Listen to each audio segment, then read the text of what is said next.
नमस्कार दोस्तों, मैं अंकुर उपाध्याय स्वागत करता हूं आप सभी का आपके अपने YouTube channel share market analysis में। दोस्तों, इस मार्केट की गिरावट में देखो सारे स्टॉक्स गिरे हैं, ठीक है। कोई 6 महीने के लोएस्ट पॉइंट पे, कोई 1 साल के लोएस्ट पॉइंट पे है। लेकिन उन स्टॉक्स में आपने अगर लंबी अवधि से निवेश किया हुआ है तो अभी भी पैसा है, क्योंकि 2020 के बाद जो तेजी बनी थी वो बहुत ही जोरदार थी। अब मैं अगर एग्जाम्पल के रूप में कुछ शेयर करूं तो मैं निफ्टी से अगर आपके साथ शेयर करूं कोई कंपनी, तो टीवीएस मोटर को देखिए आप। टीवीएस मोटर्स के शेयर में 3,000 रुपए से गिरावट होते होते अभी करीब 2270 पे है। लेकिन अगर आपने 2 साल पहले निवेश किया है तो 130% के रिटर्न स्टिल बना के दे रहा है ये स्टॉक। इनफैक्ट अगर आपने 1 साल पहले भी निवेश किया है तो भी 13% है। चलो टीवीएस छोड़ देते हैं, किसी और कंपनी के ऊपर आ जाते हैं। सबसे ज्यादा हेटेड स्टॉक अगर करंट सिचुएशन में कोई है ऑटो क्षेत्र में तो वो टाटा मोटर्स है, ठीक है। ये एग्जांपल शेयर कर रहा हूं केवल और केवल, वीडियो में आगे आएंगे हम, मैं क्या कहना चाहता हूं वो आपको पता चलेगा। पहले बेस बना रहे हैं हम। टाटा मोटर्स की बात करें तो अगर आपने 1 साल पहले निवेश किया है तो आप करीब 10% नुकसान में हो। लेकिन अगर आपने 2 साल पहले निवेश किया है तो 74% स्टिल आप प्रॉफिट में बैठे हो, जो कि बहुत अच्छा माना जाएगा मेरी नज़रों में। और अगर 5 साल की बात करें तो फिर तो मजा ही आ जाएगा। हाँ, उससे ज्यादा लंबा खींचोगे आप तो भी आपके रिटर्न्स बहुत अच्छे माने जाएंगे, ठीक है। तो ये आपको मैं कहना चाहता हूं कि जो कंपनियां पहले से हैं उनमें तो 3 महीने, 6 महीने, 1 साल वाले ज्यादा से ज्यादा लॉस में आए हैं। लेकिन उससे पहले से उन स्टॉक्स में निवेश तो पैसा बना है, क्योंकि तेजी बहुत बड़ी देखी, अब करेक्शन भी बड़ी देख रहे हो। बट जो कंपनियां रिसेंटली ही लिस्ट हुई हैं उनमें जो फॉल आया है उस फॉल में सारे के सारे इन्वेस्टर ही फंस गए। ये मेरा कॉन्सेप्ट है। कॉन्सेप्ट मेरा ये है कि आप ये देखो कि अभी आए और अभी ट्रैप कर गए पूरे के पूरे निवेशकों को। जो ये न्यू एज कंपनियां हैं जो बहुत ग्रोथ वाली हो सकती हैं, इन्हें मार्केट ने अनाप शनाप वैल्यूएशन दिए। और आईपीओ को लेकर आपको बड़ी सीख ये मिलेगी कि आईपीओ में जो बज़ क्रिएट होता है वो लाइफ लॉन्ग नहीं चलता है। जो कंपनी बेहतरीन है वो कंपनी ही बेहतर करेगी।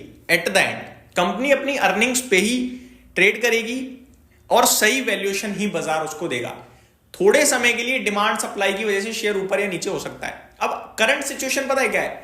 आपको टीवी पे बहुत सारे फंड मैनेजर्स मिलेंगे जो इंटरव्यू में कहेंगे कि ये स्टॉक तो बहुत ही सस्ता हो गया है, लेकिन उसके बावजूद गिर रहा है।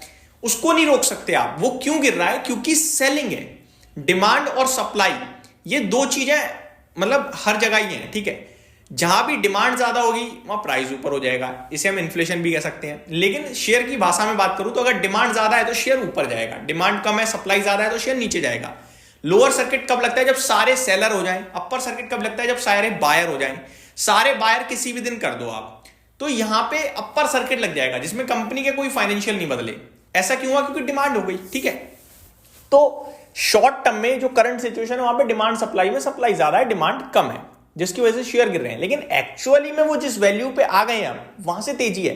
तो ये डिमांड सप्लाई ज्यादा लंबे समय तक नहीं टिकती है। इसलिए अगर आप वैल्यू रिसर्च करोगे करंट सिचुएशन में तो बहुत स्टॉक अच्छे अच्छे भाव पे आ गए हैं जो इजीली 50% आपका पैसा बना के दे सकते हैं यहां से अगले 1 से 1.5 साल में, अगर बाजार सुधर गया या स्टेबल भी हो गया तो भी, जो कि होगा डेफिनेटली। लंबे समय तक तो ऐसे चल नहीं सकता ना।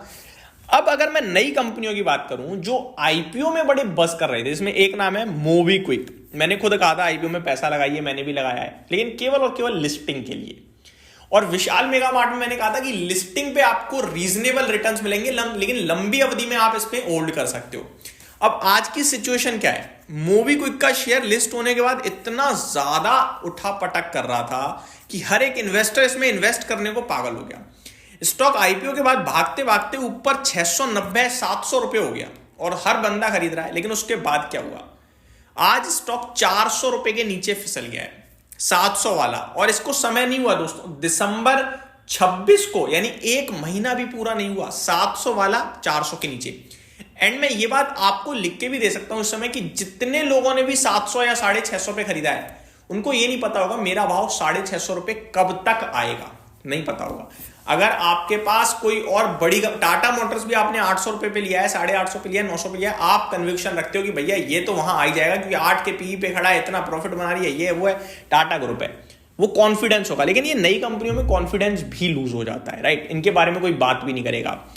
और आईपीओ पे कैसे बज हो रहा था, तो आपसे कहना यह चाहता हूं कि आईपीओ में अगर आप पैसा लगा रहे हो, सब भीड़ को देखकर लगा रहे हो, तो फिर आप उस भीड़ से निकल जाओ जब लिस्टिंग पे पैसा बन जाए, ठीक है। अपने इमोशंस को काबू रखो, ऊपर जाएगा नीचे आएगा मत देखो। आपने आईपीओ में पैसा लगाया था, किस्मत से अलॉटमेंट आ गया, प्रॉफिट बुक, जय श्री राम।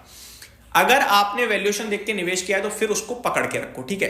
अब एक एक करके स्टॉक्स की बात करते हैं। सारी चीजें जो मैं कहना चाहता हूं वो कह दिया। मोबीक्विक का शेयर भैया 400 रुपए पे आ गया, क्या करें, कुछ जवाब नहीं है इसका।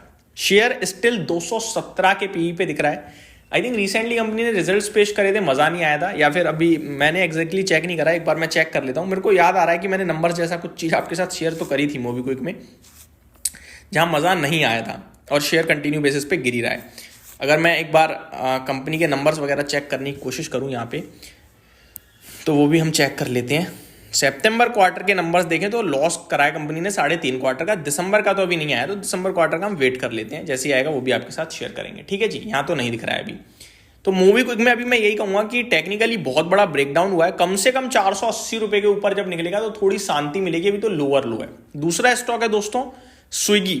इस कंपनी के बारे में थोड़ा समझ में आता है कि भैया जोमेटो का पेयर कर सकते हो आप, जहां जोमेटो है उससे थोड़े बहुत सस्ते वैल्यूएशन देके इसे भी आप ट्रेड करवा सकते हो, लेकिन लॉस मेकिंग है। अभी इसके रिजल्ट्स का भी वेट है। अब इस कंपनी का मार्केट कैप 1 लाख करोड़ है और जोमेटो का 2,40,000 करोड़ है, यानी जोमेटो से 2.4 टाइम ट्रेड कर रही है और जोमेटो इससे डबल ट्रेड करेगी अभी तो, क्योंकि भैया उसके प्रॉफिट्स, रेवेन्यू सब ज्यादा है इसके मुकाबले और ग्रोथ भी ज्यादा है।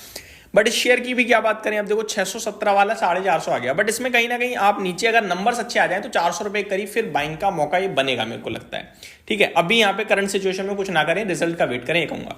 थर्ड स्टॉक है दोस्तों आपका पेटीएम। पेटीएम की कहानी आईपीओ के बाद बहुत खराब रही, लेकिन नीचे से 350 वाला 800 हुआ, 900 हुआ, 1000 हुआ, 1000 से वापस 800 आ गया बाजार की करेक्शन में।